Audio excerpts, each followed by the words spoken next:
Y seguimos hablando de economía en Sin Distancias este jueves. El Bitcoin era una moneda virtual casi desconocida hasta hace poco tiempo para la mayoría de los ciudadanos. Actualmente está dando mucho que hablar y ocupa las páginas de medios especializados y también generalistas. No es la única divisa virtual en el mercado. Otras, por ejemplo, como Monero o Ethereum, también parecen tener un gran potencial de futuro. Algunos fondos de inversión ya prestan atención a estas nuevas monedas, divisas, medios de pago o activos financieros, según se quiera denominar. Sin embargo, sus características, su volatilidad y la falta de información sobre quién está detrás de estos nuevos instrumentos financieros están generando gran desconfianza. Como explican desde el Observatorio de la Digitalización Financiera de Funcas, sobre el Bitcoin existe la sombra de una burbuja que puede explotar en cualquier momento. Hoy vamos a hablar de todas estas cuestiones y de cómo funciona el Bitcoin en particular, con la participación de Alberto Muñoz Cabanes, que es profesor de Economía Aplicada y Estadística de esta universidad. Bienvenido, gracias Alberto Muñoz. Buenos días, Isabel, ¿qué tal? Bueno, pues vamos a empezar enmarcando el Bitcoin como criptomoneda o criptodivisas, que también se puede decir así. Sí, es lo mismo. ¿Cuál es el origen de las criptomonedas? Bueno, pues el origen nace, realmente el Bitcoin digamos que sería la base de todo el resto de criptomonedas que han aparecido después. Y realmente el Bitcoin nace en el seno del movimiento conocido como cypherpunk, ¿vale? El cypherpunk, que sería algo así como el punk de la criptografía o de las cifras, ¿no? Pues en ese ámbito aparece un personaje misterioso llamado Satoshi Nakamoto en el año 2008 en una lista de correos sobre criptografía. En concreto, ahí publica un paper llamado Bitcoin Peer-to-Peer eCash Paper, en el cual explica los fundamentos de cómo construir esta moneda, ¿vale? Que luego lo veremos un poquito más adelante, pero básicamente lo que pretende es crear un medio de pago anónimo y descentralizado. O sea, es un poco la idea básica del paper en el que publica Nakamoto. Curiosamente, este personaje en 2010 desaparece, no deja rastro, le cede todo el control de todo el proyecto a Gavin Andresen, otra persona también dentro del movimiento, y desaparece. Claro, lógicamente en estos últimos años pues ha habido especulaciones por parte de periodistas, internet, etcétera, buscando quién podía ser Satoshi Nakamoto. De todas las explicaciones que hay, yo tengo aquí cuatro posibilidades, cuatro posibles identidades, ¿no? La primera que aparece en 2013 era que podía ser un tal Nick Szabo, que era el creador del BitGold del año 98, es decir, una persona que llevaba mucho tiempo en el movimiento creando instrumentos de pago virtuales. Al final se descartó. Después, en 2014, hubo uno que parecía muy claro, una persona llamada Dorian Nakamoto, que es un japonés afincado en California y cuyo nombre de nacimiento era Satoshi, o sea, con lo cual se llama igual que el creador. Es además una persona que está, digamos, vinculada a la ideología del libertarismo, que es una doctrina política que aboga por la completa desaparición del Estado y poniendo la libertad del individuo por encima de cualquier autoridad. Este personaje, este japonés, pues apareció, se sacó una foto y poco más, no quiso hacer declaraciones a la prensa y desapareció también por completo. No se sabe si es él o no. En 2014 tenemos otra persona que es Hal Finney, también muy involucrado en el tema de informática y criptografía. De hecho, era vecino de Dorian Nakamoto, de la persona que acabamos de hablar. Tampoco se ha podido probar que sea él, pero bueno, es el creador de lo que se conoce como la prueba de trabajo, o el Proof of Work, que es una de las patas importantísimas del funcionamiento del Bitcoin, con lo cual también podía ser él. Sin embargo, bueno, tampoco lo vamos a poder saber porque en este caso Hal Finney murió en el 2014 de ELA y está criogenizado. O sea que si algún día podemos despertarle, a lo mejor le podemos preguntar. Y por último tenemos el caso de Craig Stephen Wright, que es un australiano. En 2015 se comenta que podía ser él, pero al final resultó ser todo un montaje. Sí que es cierto que salió en la revista Wired, que es la biblia de los techies, de los frikis de la tecnología, ¿no? Pero no, al final no era él. Bueno, hay quien dice que están detrás, pues, por ejemplo, regímenes como Corea del Norte. Quiero decir que pueden ser personajes o bien pueden ser movimientos por supuesto. Englobados. Puede ser un grupo de personas o una empresa, una entidad, una corporación, perfectamente. El Bitcoin es el más conocido, es del que vamos a hablar hoy, pero no sé si antes del Bitcoin ya se produjeron otras monedas virtuales que tuvieron una cierta aceptación. ¿Podemos decir que es la moneda virtual por...? Sí, por antonomasia, efectivamente. Sí es cierto que antes hubo muchos intentos. Te hablaba del movimiento cypherpunk. Hay, como te comentaba, el caso de Nick Szabo del BitGold y también pues uno muy conocido, que es el tema de los Linden Dollars, que había aquel mundo virtual que se creó, que era Second Life, no sé si te sonará, allí pues se negocia también con los dólares virtuales. Pero más allá de eso y alguna otra creación que hay por ahí, que por cierto os recomiendo, aprovechando que hay un documental de Netflix donde hablan de todos estos antecedentes bastante interesante, no ha habido nada tan potente y tan popularizado como el caso de Bitcoin. Bueno, vamos a hablar de una tecnología que está detrás del Bitcoin, que también es muy importante porque por ella misma también ofrece, parece ser, muchas posibilidades para el desarrollo de otros instrumentos financieros. Es la tecnología blockchain. ¿Cómo funciona? Bueno, voy a intentar explicarlo un poco, aunque aquí en Antena, sin gráficos, sin vídeo, es un poquito más complicado, pero voy a intentar explicarlo para que todo el mundo lo entienda. Lo primero de todo, para poneros un poco en antecedentes, decir que Bitcoin implica blockchain, pero blockchain no necesariamente implica Bitcoin o monedas. Puede ser más cosas, ¿vale? Esto quizás si hacemos algún programa más adelante podemos verlo más en detalle. Por decirlo de una forma muy sencilla, el blockchain es una especie de libro contable virtual, ¿vale? Muy grande, donde se van creando una serie de bloques donde se almacena la información y van todos encadenados, ¿vale? Van todos unidos. ¿Esto qué permite? Almacenar información de una forma ágil, barata y descentralizada, ¿vale? Y además es un libro contable, digamos, o de almacenamiento de información, si se quiere decir mejor, mediante el cual se mantiene por un conjunto de nodos u ordenadores que mantienen toda la información exactamente replicada igual en todas partes, ¿vale?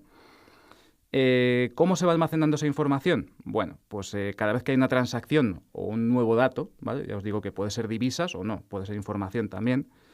Cada cierto tiempo se va almacenando en bloques esa información y cuando se acaba ese bloque se genera una última línea que contiene un número muy largo que sale a partir de una operación matemática muy, muy compleja, ¿vale? Además, esa operación matemática, a medida que hay más datos en el chain, digamos, en la cadena, se va haciendo aún más difícil, con lo cual se tarda más tiempo en resolverlo, ¿vale? Entonces, ¿cómo se mantiene el sistema? Pues precisamente gracias a los nodos u ordenadores que hay dentro del sistema, que lo que hacen es resolver esa ecuación, digamos, para poder pasar al siguiente bloque encadenando, es decir, añadiendo la solución al siguiente bloque que comienza con la solución del anterior. ¿Qué se consigue con esto? Pues bueno, es un blindaje total frente a cualquier tipo de ciberdelincuencia, en el sentido de que no es posible romper esa cadena sin engañar a todos los ordenadores que sostienen el sistema en sí. O sea, podríamos romper uno a lo mejor, pero mientras el resto no lo reconozca, eso no se va a copiar al resto. Bien, nos estamos imaginando a los mineros, a las personas que están detrás de esos ordenadores. Bueno, me gustaría también que luego hablásemos, si nos da tiempo, porque Sí. es verdad que hay muchos temas de bueno, qué ventajas tienen ellos con esto, si ellos también ganan dinero, si no, las dificultades. Bueno, una serie de cuestiones en relación a estas personas que estarían manejando esos ordenadores. ¿Qué implicará la expansión del Bitcoin? Porque es un hecho que está ahí. Está ahí, efectivamente, y bueno, si te parece bien, antes de hablar de la expansión, voy a comentar un poquitín las ventajas o características ventajosas que tiene el Bitcoin, que no las hemos comentado, no ha dado tiempo quizás. Pero bueno, hay que tener en cuenta que va a ser una moneda cuya oferta está limitada a 21 millones de unidades. Es decir, una vez que en torno al año 2030, más o menos, 2040, se terminen de emitir todas las unidades Bitcoin, no se van a generar más. Es decir, llega un momento que la cadena estará completa y ya no habrá que resolver nuevos acertijos, digamos, ¿no? Sino que simplemente estará todo almacenado y controlado por ese sistema. Es una divisa altamente fraccionable. Se puede dividir hasta 8 decimales. Cuando aquí en el euro tenemos dos decimales, ¿no? Lo que sería 2 céntimos, aquí podemos llegar hasta 8 decimales, que además el octavo decimal, en homenaje al creador, se llama Satoshi, es decir, 0,000001 es un Satoshi, ¿vale? Luego también es una moneda que es no censurable, es decir, a nadie se le puede prohibir que participe, no se le pueden modificar o cambiar las operaciones, es decir, una vez que queda todo registrado en la cadena de bloques, en el blockchain, no hay forma de modificarlo y tampoco se puede impedir a nadie que participe. Es de código abierto, es decir, todo el mundo puede, y de hecho la prueba está en que hay cientos de criptodivisas nuevas, puede modificar el código del Bitcoin para crear una nueva divisa. Es anónimo, en principio no se requiere identificación personal, con un DNI o un pasaporte para poseer los bitcoins. Y es segura, en el sentido de que para poder acceder a tu monedero, de que hablaremos después de los monederos también, debes tener 2 claves. Una, la pública, que es la que todo el mundo conoce, que es el número al que te mandan el dinero, los bitcoins, y la privada, que es la que usas tú para acceder, ¿vale? Entonces, dicho esto, con estas características, ¿qué ventajas o qué puede implicar la expansión del Bitcoin con el tiempo? Pues bueno, yo personalmente, esto ya es una opinión mía, el impacto que va a tener el Bitcoin si llega a materializarse como un medio de pago o una divisa, que luego hablaremos de eso también, que es un debate interesante, qué es exactamente el Bitcoin, va a ser tremendo. Estamos hablando de un medio de pago que es seguro, es ágil, es rápido, es barato, es descentralizado. Las transacciones se hacen instantáneamente. Yo esto lo comento como anécdota siempre, pero yo he hecho experimentos con Bitcoin y he visto cómo el dinero iba de España a Reino Unido y luego a Estados Unidos en cuestión de minutos, cosa que hoy en día es impensable con los bancos. Entonces ahí tenemos un problema, claro. Pero también se habla de lentitud en algunos casos con respecto al funcionamiento del Bitcoin. Claro, depende mucho del momento en el que esté la cadena de bloques resolviendo el acertijo y demás. Y entonces, dependiendo... Normalmente la transferencia se confirma por número de transacciones confirmadas. De momento que la red te confirma un número X de veces, depende de cómo esté saturada la red en ese momento, la operación se produce antes o después. Pero como mucho, yo he visto tardar un par de horas. O sea, no es más. A lo mejor un día como muchísimo. Pero es raro, ¿vale? Eso es normalmente el tiempo que se tarda. Y entonces estamos hablando, claro, de poder transferir dinero sin comisiones de un punto a otro del mundo en cuestión de minutos o de horas, cosa que ahora mismo, como te comento, es difícil. Y bueno, lo bueno además es que, claro, la implicación que va a tener, digamos, es que los bancos ante esto tienen que prepararse, porque, claro, estamos hablando de una cosa que es descentralizada, es anónima y quita de en medio intermediarios, que es una de las claves fundamentales del Bitcoin. Los bancos se enfrentan a un problema muy importante. Los bancos comerciales. Luego hablaremos de los bancos centrales. Aparte de eso, claro, es una divisa que ha nacido con el objetivo de dar libertad a las personas. Entonces, ¿qué ocurre? Si pensamos en un país que tiene un régimen dictatorial o semidictatorial, o hay una serie de restricciones al movimiento de capitales, pues claro, con el Bitcoin no nos podemos saltar. Entonces, eso da mucha libertad a gente que, pues eso, que vive en países así o en el tercer mundo, donde quizás hay mayor control de capitales y demás, ¿no? De hecho, sin ir más lejos, hace muy poco, hace un par de semanas, China primero terminaba con las ICOs, las ICOs, que son una especie de OPVs, ya hablaremos de ellas, y después ha decidido cerrar todas las bolsas donde se negocia Bitcoin en China. Ha dado límite hasta el domingo. Bueno, en algunos casos ha ampliado un poquito más hasta octubre, pero ha decidido acabar con el movimiento del Bitcoin. Eso es porque, lógicamente, mucha gente estaba saltándose de los controles de capitales que hay en China. Pero un chino puede trabajar o invertir en Bitcoin al margen de esta prohibición oficial, claro. Por supuesto, pero se lo han puesto más difícil, mucho más difícil a partir de ahora, porque ya no está en una bolsa, en un mercado local donde adquirirlos, tiene que salir fuera. Y ahí ya se complica, porque tiene que mandar dinero fuera. Bueno, vamos a hablar más del funcionamiento del Bitcoin, que es un tema, la verdad es que muy interesante. ¿Cómo se producen los Bitcoin? ¿Cuál es su cotización? ¿Cómo empieza todo esto? Bueno, hay dos partes. Digamos, por un lado estaría lo que sería una OPV en bolsa, es decir, la salida a bolsa del Bitcoin, es decir, cómo se produce el Bitcoin y luego cómo se negocia, que también se puede negociar.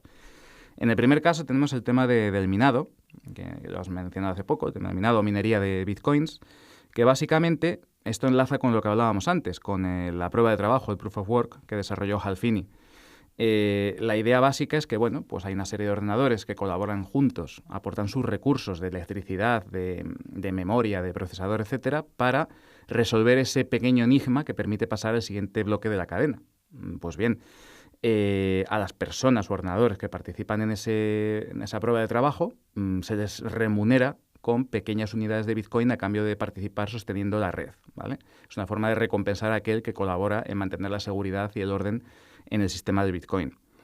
Entonces, básicamente, claro, tú me dirás, en la práctica, Alberto, entonces, ¿cómo hacemos esto para ganar dinero? Bueno, pues realmente necesitas un ordenador que sea bastante potente, a poder ser.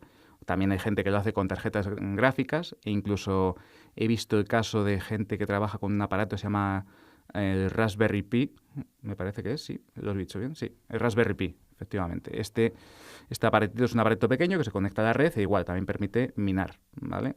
Y, por supuesto, el consumo de energía eléctrica que ello conlleva. Entonces, cada X tiempo uno va aportando recursos y cada X tiempo vas viendo cómo te van aportando pequeños satoshis, es decir, pequeñas unidades de Bitcoin en tu monedero. ¿Qué ocurre? Que en España, podríamos hacer aquí un pequeño chiste, ¿no?, con el tema de las eléctricas, pero es cierto que en España hoy por hoy no es rentable o es muy difícil amortizar una inversión en este tipo de historias, ¿no?, de minado. Yo he hecho algún cálculo y en España, si compras un buen equipo con una buena tarjeta gráfica y lo dedicas exclusivamente a esto, tardarías a lo mejor de media entre 6 meses, un año en recuperar la inversión, como poco. Si no es más, porque claro, a medida que va avanzando la complejidad de la red, te cuesta más y te cuesta más ganar dinero. Pero sí es cierto que en países como, por ejemplo, Venezuela, Canadá, Argentina, incluso China, donde la electricidad está subvencionada, sí que es un negocio bastante rentable. El problema, por ejemplo, es que en el caso de Venezuela, si te pillan haciendo eso, puedes ir a la cárcel fácilmente. No porque el Bitcoin sea ilegal en Venezuela, que luego lo veremos, pero sí porque está sobrepasando, digamos, el consumo de electricidad permitido. En algunos casos hay gente que se despista y supera mucho el consumo. Ese proceso de minado, esos mineros, tienen que tener unas características, unos conocimientos informáticos de alto nivel. Sí.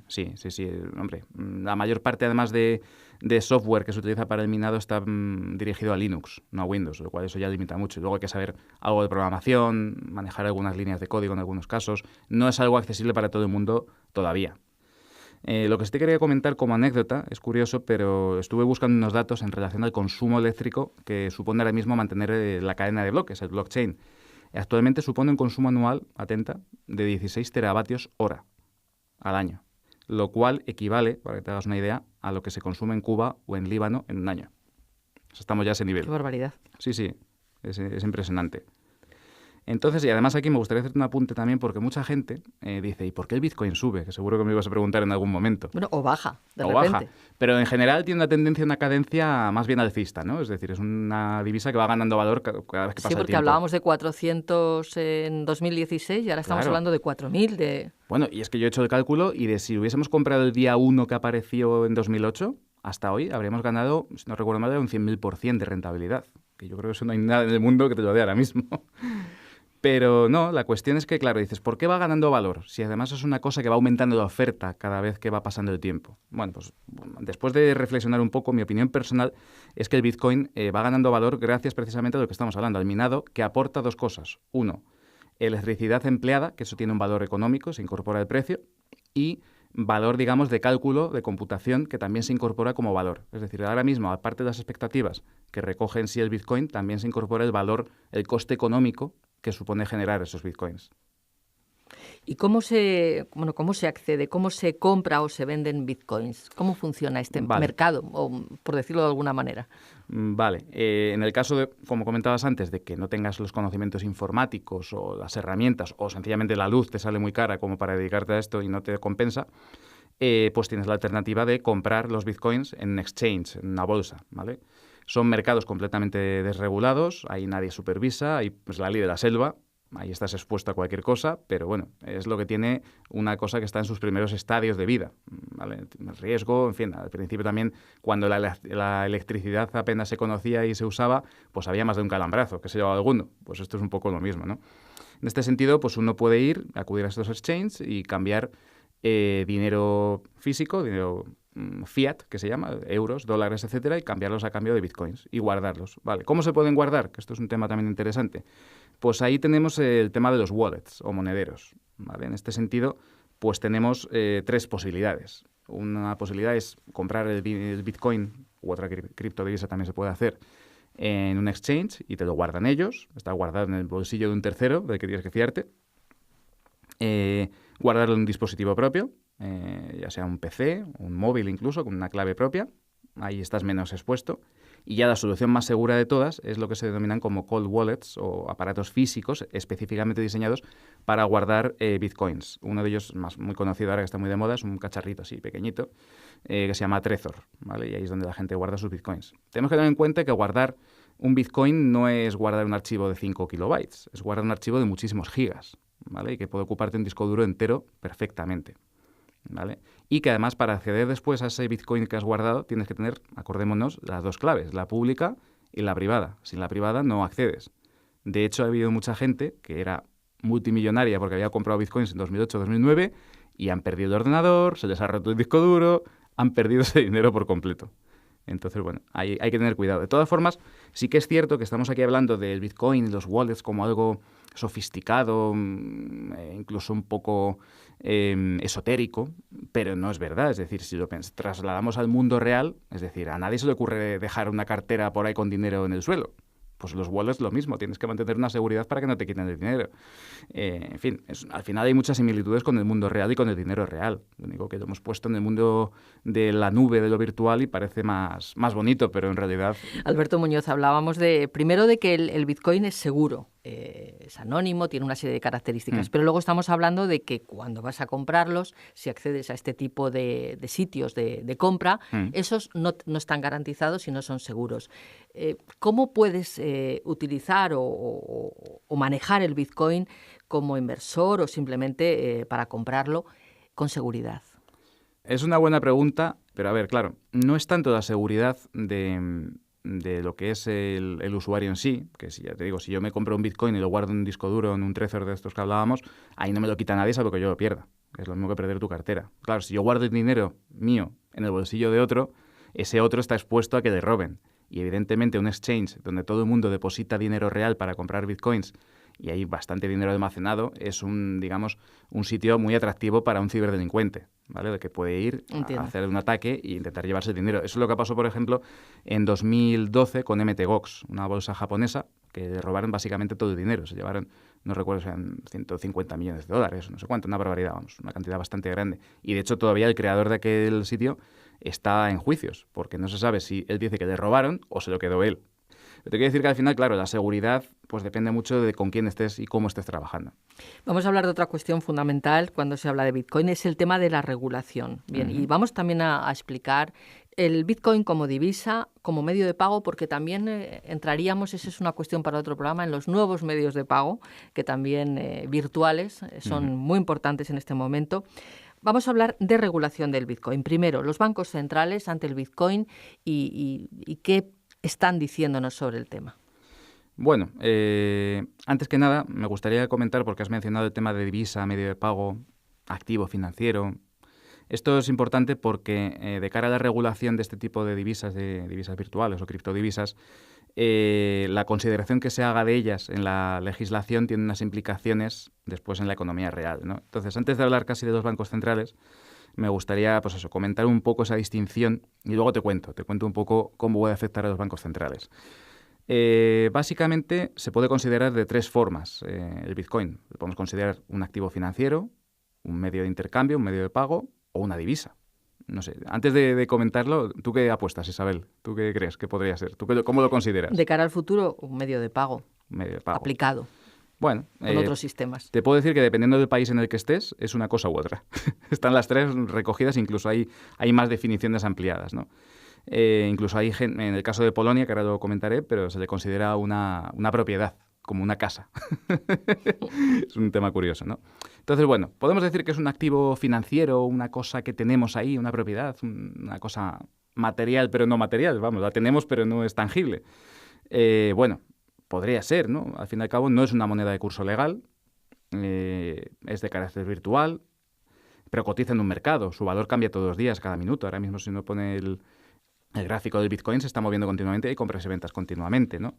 Es más, como curiosidad, te puedo decir que tengo aquí un dato interesante, es que la capitalización conjunta de todas las criptodivisas que hay en el mundo ahora mismo equivale al PIB anual de Nueva Zelanda o de Grecia. O sea, lo cual es una cifra bastante importante.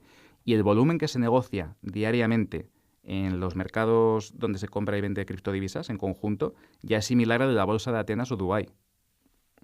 Es decir, ¿podemos decir que es un activo financiero? Podría ser. Es una cosa que se negocia, se compra y se vende. Podemos ir un paso más allá, decir, bueno, es que además de servir como activo, sirve como medio de pago, medio de intercambio, ¿vale? Pero, claro, aquí entramos en el tema de que no solo sirve para comprar y vender bienes y servicios. Es más, de hecho, todavía apenas sirve. No es la principal utilidad, salvo en determinados círculos muy concretos en los cuales se admite la utilización de bitcoins. Aquí me gustaría hacer un apunte también personal, y es que yo creo que el Bitcoin, el verdadero punto de inflexión para el Bitcoin en sí, que posiblemente incluso suba más de valor aún, será cuando alguna de las empresas, de las corporaciones estadounidenses grandes, tipo Amazon, Apple, Google, etcétera, la reconozcan como un medio de pago y la usen y la admitan para comprar sus productos. De hecho, no sé si lo habrás visto en los medios especializados, James Altucher, que es, digamos, un economista un poco de estos locos, ¿no? Gurú. Un gurú, sí, pero un gurú de los buenos, ¿no? De los que suelta perlas de vez en cuando interesantes, aseguró que a finales de octubre Amazon va a empezar a admitir bitcoins. Ahí lo dejo. Claro, no lo ha dicho Amazon oficialmente, pero... Y Google, en su último desarrollo de una API que tiene para medios de pago, ya acepta Bitcoin también. Es decir, está claro que en algún momento, como comentabas al principio, el Bitcoin va a tener una utilidad y que, Sí, que se va a hablábamos, usar. yo había leído también en alguna noticia que Mm. algunos fondos de inversión ya estaban mirando el Bitcoin u otras monedas Sí, virtuales sí, como sí. muy interesantes. Y de hecho en Estados Unidos se está intentando regular fondos de inversión que inviertan en bitcoins. ¿Qué ocurre? Que la SEC, la Comisión de Valores de allí de Estados Unidos, no acaba de ver con buenos ojos este tipo de inversiones porque no hay una garantía, digamos, de cara al inversor. Es decir, puede haber un robo en el exchange donde se opera, el valor del bitcoin es muy volátil, en fin, se pueden poner muchas pegas a este tipo Bueno, pues vamos a hablar de ya de productos. reguladores y de bancos centrales, ¿qué es lo que está pasando? Faltaba una cosita. No te he comentado, claro, hemos dicho que puede ser un activo, puede ser un medio de pago o puede ser una divisa. Me faltaba esta. Entonces, bueno, aparte de servir como medio de pago, que es la principal función de una divisa, una moneda, también puede servir como instrumento de ahorro y puede actuar como una unidad de medida de las cosas. Entonces, en este caso, el Bitcoin está ahí. Es decir, no se utiliza para comprar bienes y servicios más allá de una serie de círculos, como decía, muy delimitados, pero sí es cierto que uno puede establecer una relación ya entre la economía real y el Bitcoin porque hay un cambio a divisa fiat, a divisa normal como el dólar o el euro. Entonces, por ese camino sí que podría decirse que puede ser considerada una divisa. Sin embargo, sí es cierto que no es una moneda de curso legal, como decíamos, no está respaldado por una entidad o un Estado, un banco central, ¿vale? No es dinero electrónico, en el sentido de que no puedes ir con una tarjeta Visa y pagar con bitcoins todavía, aunque poco queda, yo creo. Y en algunas jurisdicciones se considera que es un bien digital. Además, hay que tener en cuenta que si fuera una divisa, debería cumplir con la ley de blanqueo de capitales, cosa que tampoco hace ahora mismo. Y de hecho ahí además nos podríamos meter en el terreno pantanoso de quién usa el Bitcoin y las criptodivisas y para qué se usa, ¿no? No hay más que acordarse del caso de Silk Road. Silk Road era un mercado de narcotraficantes, armas y todo tipo de cosas ilegales que tenía su sede además en Estados Unidos. Claro, el dueño de Silk Road se escudaba en el hecho de que él no vendía esas cosas, simplemente abría el mercado para el intercambio de esas cosas utilizando bitcoins. Al final se demostró que él recibía comisiones de alguien y bueno, y de hecho pasó un tiempo en la cárcel, lógicamente. Pero claro, me dices, es que el bitcoin, claro, es para los malos, es para los que trafican con drogas, con armas, con trata de blancas. Y dices, no, perdona, pero es que ahora se usa euro y dólar para lo mismo. Entonces, no hagamos mal al bitcoin. El bitcoin es un instrumento, una herramienta con unas características, pero no significa que sea malo en sí, sino que es cierto que ha sido muy bienvenido en ciertos círculos para ciertas cosas, pero al igual que lo ha sido antes el dólar o el euro en otros Bueno, casos. entonces, ¿por qué los recelos? ¿Qué posición tienen los bancos centrales, como decíamos hace un momento, o los reguladores ante esta moneda? Porque yo creo que el Banco de España sí que en algún momento publicó alguna nota relativa al Bitcoin. Sí. De hecho, en el caso de España se considera el Bitcoin una divisa. Es la última regulación el último dato que tengo es ese. A ver, en mi opinión, los bancos centrales no deben sentirse amenazados tanto como decíamos antes, como los bancos comerciales. Es decir, los bancos comerciales, frente al Bitcoin y este tipo de divisas, tienen, no vamos a decir, bueno, sí lo podríamos decir, tienen los días contados. Salvo que se pongan las pilas e inventen algo muy parecido. De hecho, no es extraño que haya un consorcio de bancos que hayan adquirido o que estén colaborando con Ripple, que es otra criptodivisa, y están trabajando con ese protocolo para intentar mejorar sus servicios. O sea que de alguna forma hay que ponerse las pilas. En el caso de los bancos centrales, más allá de que se adapten y que generen sus propias divisas electrónicas, yo creo que no va a haber ningún problema en este sentido. Es decir, siempre que se pongan las pilas y se adapten a la nueva realidad que hay con estas criptodivisas, el Bitcoin no será un competidor muy agresivo. Será uno más. Es cierto que puede que les quite cierta cuota de mercado, pero bueno, estamos viendo intentos, por ejemplo, como el caso del Banco de Inglaterra, también está probando con Ripple para hacer una libra electrónica. Tenemos el caso de Estonia, que va a emitir una divisa que se llama la Estcoin, ¿vale? Que va a ser equivalente, va a ser un Scoin va a ser igual a una unidad de la divisa de Estonia. En Dinamarca se habla del e-Kron, de la corona electrónica. Es decir, al final los bancos centrales, si quieren competir frente a este nuevo competidor, tienen que ponerse al mismo nivel. Luego ya el mercado, con los años, decidirá cuál es la que se queda y cuál es la que se queda de lado, ¿no? Y eso ya va a depender mucho de muchísimas cosas. Quién acepte Bitcoin, quién no, si los bancos centrales ofrecen servicios y una seguridad que no ofrece Bitcoin, etcétera. Luego también, pues eso, habrá gente que prefiera trabajar con divisas que no estén centralizadas o que no puedan ser controladas, porque claro, pensemos por un momento, y esto es una reflexión que lanzo en voz alta, que el Banco Central Europeo emitiese el euro electrónico y el euro en papel dejase de existir. Yo no sé, Isabel, si ves rápidamente la implicación que eso tiene, pero es el control total y absoluto de cada céntimo de euro que hay moviéndose en la economía. Es decir, aquello del dinero negro, el uso ilegal, desaparecería por completo, pero también desaparecería cierta libertad. Entonces aquí entramos en un terreno, al menos en términos éticos, es complicado ver qué pasaría. Habrá gente que prefiera una cosa, habrá gente que prefiera la otra. Eso está claro. No tenemos mucho más tiempo. Alberto Muñoz, cerramos comentando dos titulares. Hablaba yo al principio de que se amenaza con la sombra de una burbuja que puede explotar en cualquier momento. Hay un titular en el que además una entrevista en la que usted también participa, que se publicó en los medios. El viernes negro que sembró la sospecha en el Bitcoin como activo refugio. Bueno, pues, ¿esto es posible? A ver, cierto componente de burbuja hay. Como en todo lo que es nuevo, recordemos, por ejemplo, el año 2001, las tecnológicas, Internet, Terra, pues esto es un poco similar. Cuando una cosa nueva comienza, se genera, digamos, una burbuja, un cierto efecto expectativa exagerada, porque el ser humano es así, tiende a exagerar y a emocionarse con las cosas, se genera además cierta retroalimentación entre todos los participantes de un mercado, y sí que es cierto que puede haber un pequeño exceso de valoración a corto plazo. Pero sí es cierto también que a largo plazo, como te comentaba, las criptodivisas, por la forma que tienen de crearse, de generarse, van acumulando un valor intrínseco derivado de la electricidad y el cálculo que se va haciendo. Con lo cual, si a eso le sumamos que en algún momento del tiempo sí que puede que sean un medio de pago, una divisa utilizable en empresas importantes para adquirir servicios, o sea, bienes y servicios, pues puede que incluso pueda llegar a valer más. Aparte de eso, además, tenemos que tener en cuenta que detrás hay una tecnología completamente nueva, que es el blockchain, y que tiene un montón de aplicaciones y de usos, más allá de lo que son las divisas. Entonces, burbujas a corto plazo, movimientos salvajes, desde luego, pero esto pasa en cualquier mercado que ha comenzado con una tecnología nueva, con falta de regulación total. Se habla incluso de manipulaciones en algunos mercados que son pequeños. El otro día, por ejemplo, vi que había un mercado en Zimbabue de bitcoins que cotizaba con una prima del 84% por encima del precio normal. Es decir, hay desfases de todo tipo en los mercados, pero porque hay poca liquidez y se está empezando. Y es lógico. Pero yo creo que a largo o medio plazo, comprar 30, 40, 100 euros en bitcoins no hace daño a nadie, porque si los pierdes pues no pasa nada. Y si los tienes ahí dentro de 10 años valen 100 o 200 veces más, pues has ganado un dinero muy interesante. Luego también, en cuanto a la regulación, que es un tema que no habíamos tratado, pues fíjate qué curioso, porque depende en la jurisdicción en la que estés, la cosa cambia radicalmente. Por ejemplo, para que te hagas una idea, el Bitcoin está prohibido. O sea, no se puede usar, ni negociar, ni hacer nada con él en Afganistán, Bangladesh, Bolivia y Ecuador. Sobre todo en el caso de Ecuador es lógico, porque es un país que tiene bastante control de capitales, pero es que además lo que no han dicho es que Ecuador está ensayando una moneda electrónica propia. O sea que aquí hay cierto conflicto de intereses también, ¿no?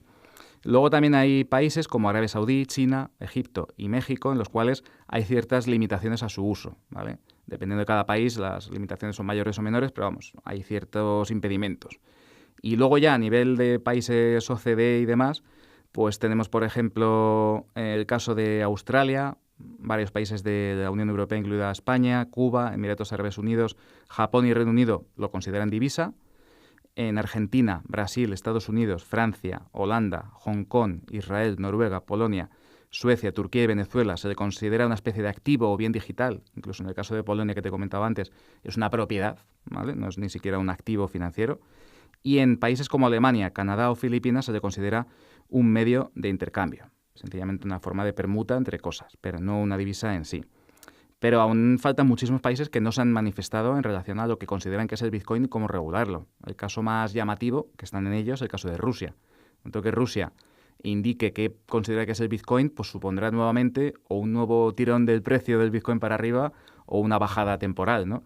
porque, vamos, este verano se rumoreaba ya que Burger King en Rusia estaba preparándose para admitir bitcoins. O sea, que eso va en sentido de que quizás el gobierno ruso está considerando utilizarlo de forma abierta en la economía rusa. Veremos a ver. Seguiremos hablando de estas cuestiones, desde luego, Alberto Muñoz. También yo creo que es muy interesante que apuntalemos en un próximo programa lo que es la tecnología blockchain y todas esas otras aplicaciones que puede entrañar. Muchísimas gracias. A ti, Isabel. Nuestro invitado, Alberto Muñoz Cabanes, es profesor de Economía Aplicada y Estadística de esta universidad.